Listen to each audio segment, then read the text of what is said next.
Hi ഒരുവൺ. നമ്മൾ ചിന്തിക്കുന്നത് exodus chapter 1 ആണ്. പുറപ്പാട് 1-ാം അധ്യായം. അവിടെ പുതിയൊരു ഫറവോൻ വരുന്നതായിട്ടും ഈജിപ്തിലുള്ളവരൊക്കെ ഇസ്രായേൽ മക്കൾ അടിമകളാക്കുന്നതായിട്ടും നമ്മളവിടെ കാണുന്നുണ്ട്. അങ്ങനെ യോസേഫ് മരിച്ചു, യോസേഫിന്റെ കാലം കഴിഞ്ഞു. അപ്പോൾ യോസേഫിന്റെ കാലം കഴിഞ്ഞിട്ട് യോസേഫിനെ പറ്റി ഒന്നും കേട്ടിട്ടില്ലാത്ത പുതിയൊരു ഫറവോൻ അവിടെ രാജ്യം ഭരിക്കുവാനായിട്ട് അവിടെ എത്തുന്നു. അപ്പം അദ്ദേഹം നോക്കുമ്പോൾ ഇസ്രായേൽ മക്കളുടെ എണ്ണം വളരെ വളരെ കൂടി നിൽക്കുന്നതായിട്ട് അവിടെ കാണുന്നുണ്ട്. എന്ന് വെച്ചാൽ ആകെ ഒരു 10-70 പേരിൽ നിന്നും തുടങ്ങിയതിൽ നിന്നും ഇതിപ്പോൾ ലക്ഷക്കണക്കിന് ആൾക്കാർ ഇസ്രായേൽ ജനം അവിടെ ഈജിപ്തിലുണ്ടാകുവാനായിട്ട് ഇടയായിത്തീർന്നു. അപ്പോൾ സ്വാഭാവികമായിട്ടും തൻ്റെ ഉള്ളിൽ തനിക്ക് ഭയങ്കര പേടിയുണ്ടായിരുന്നു. ഫറവോൻ്റെ ഉള്ളിൽ പേടിയുണ്ടായിരുന്നു. എന്ന് വെച്ചാൽ തന്നെ ഇനിയും പുറത്താക്കി ഇവരാരെങ്കിലുമൊക്കെ ഇനിയും ഭരിക്കുമോ എന്നൊക്കെയുള്ള ഒരു പേടി തൻ്റെ ഉള്ളിലുണ്ടായിരുന്നു. അതുകൊണ്ട് തന്നെ താൻ ഈ ഇസ്രായേൽ മക്കളെ അടിമകളാക്കിയിട്ട് അവരെ കൊണ്ട് കഠിനാധ്വാനം ചെയ്യിപ്പിക്കുന്ന ഒരു രീതിയിലേക്ക് എത്തുവാനായിട്ട് അവിടെ ഇടയായിത്തീർന്നു. അങ്ങനെ ഇസ്രായേൽ മക്കൾ അവിടെ കഷ്ടപ്പെട്ടായിരുന്നു അവരവിടെ ജീവിച്ചുകൊണ്ടിരുന്നത്. അവരെ അടിമകളായിട്ട് അവരായിട്ട് കഷ്ടപ്പാടുള്ള ജോലികളൊക്കെയും അവരായിട്ട് ചെയ്യിപ്പിക്കുന്ന ഒരവസ്ഥയിലേക്ക് അവിടെ വരുവാനായിട്ട് ഇടയായിത്തീർന്നു. പക്ഷെ എന്നാൽ പോലും ദൈവത്തിൻ്റെ കരുണ അവരോട് കൂടെ ഉണ്ടായിരുന്നു എന്ന് നമ്മൾ കാണുന്നത്. കാരണം എന്നിട്ടും അവരവിടെ പ്രോസ്പർ ചെയ്ത് വരികയാണ് ചെയ്തത്.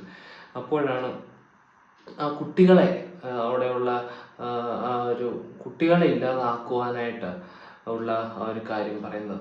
അപ്പം അവിടുത്തെ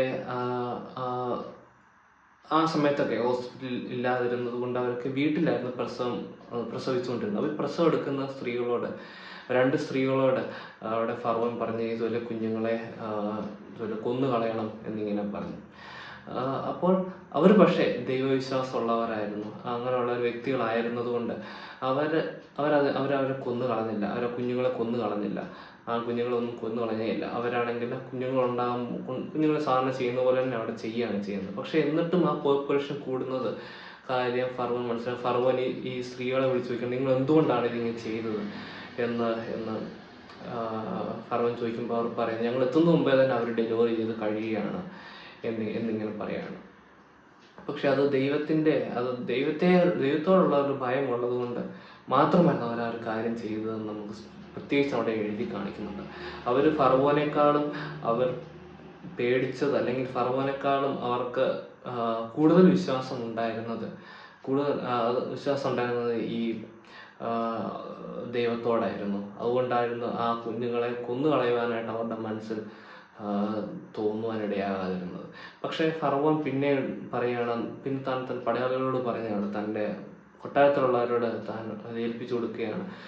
അതുപോലെ ആൺകുട്ടികൾ ജനിക്കുമ്പോൾ അവരെയൊക്കെ നൈനദിയിൽ എറിഞ്ഞ് കൊല്ലണം എന്നവിടെ ഇങ്ങനെ പറയുകയാണ്. അപ്പോൾ നമ്മൾ മനസ്സിലാക്കേണ്ടത് ദൈവം ആഗ്രഹിച്ച കാര്യങ്ങൾ ഇസ്രായേൽ മക്കൾ പെരുകുന്ന ഒരു പ്രോമിസ് ദൈവം കൊടുത്തിരുന്നതാണ്. അവർ പറയുന്നത് അബ്രഹാമിനോടും ഇസാക്കിനും യാക്കോബിനോടൊക്കെ പറഞ്ഞു ഒരുപാട് സന്തതികൾ ഉണ്ടാവും എന്ന് പറഞ്ഞു. അപ്പോൾ ദൈവത്തിൻ്റെ പ്ലാൻ അതായിരുന്നു, ഒരുപാട് ഇസ്രായേൽ മക്കൾ, ഒരുപാട് സന്തതികൾ ഉണ്ടാകണം എന്നുള്ളതാണ് ദൈവത്തിൻ്റെ പ്ലാൻ. ആ ദൈവത്തിൻ്റെ പ്ലാൻ അത് നശിപ്പിക്കുവാൻ അല്ലെങ്കിൽ ഇല്ലാതാക്കുവാനായിട്ടാണ് ഈ ഫറവോൻ ശ്രമിക്കുന്നത്.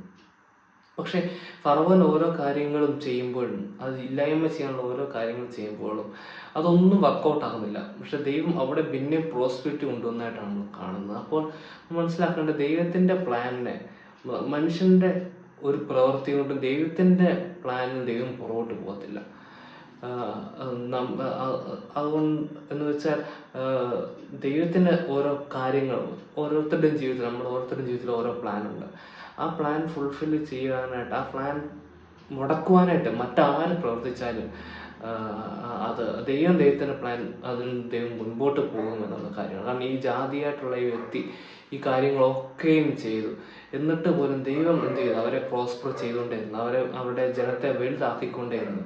അത് മനസ്സിലാക്കാൻ സാധിക്കുന്നത് ഒരിക്കലും മനുഷ്യൻ്റെ ഒരു പ്ലാൻ, മനുഷ്യൻ്റെ ബുദ്ധി പ്രയോഗിച്ചുകൊണ്ട്, മനുഷ്യൻ ചെയ്യുന്ന വിക്കറ്റ് പ്രവൃത്തികൾ, അല്ലെങ്കിൽ മനുഷ്യൻ്റെ ബുദ്ധി കൊണ്ട് ചെയ്യുന്ന പ്രവൃത്തികൾ കൊണ്ട് ഒരിക്കലും ദൈവത്തിൻ്റെ പ്ലാനിൽ പുറത്തു പോവുകയില്ല എന്നുള്ളൊരു കാര്യം നമുക്ക് മനസ്സിലാക്കാൻ സാധിക്കും. അതുകൊണ്ട് നമ്മൾ ശരിക്കും എക്സൈറ്റഡ് ആവുകയാണ് ചെയ്യേണ്ടത്. കാരണം നമ്മളുടെ എല്ലാവരുടെയും ജീവിതത്തിൽ ദൈവത്തിന് പല ഉദ്ദേശങ്ങളുണ്ട്.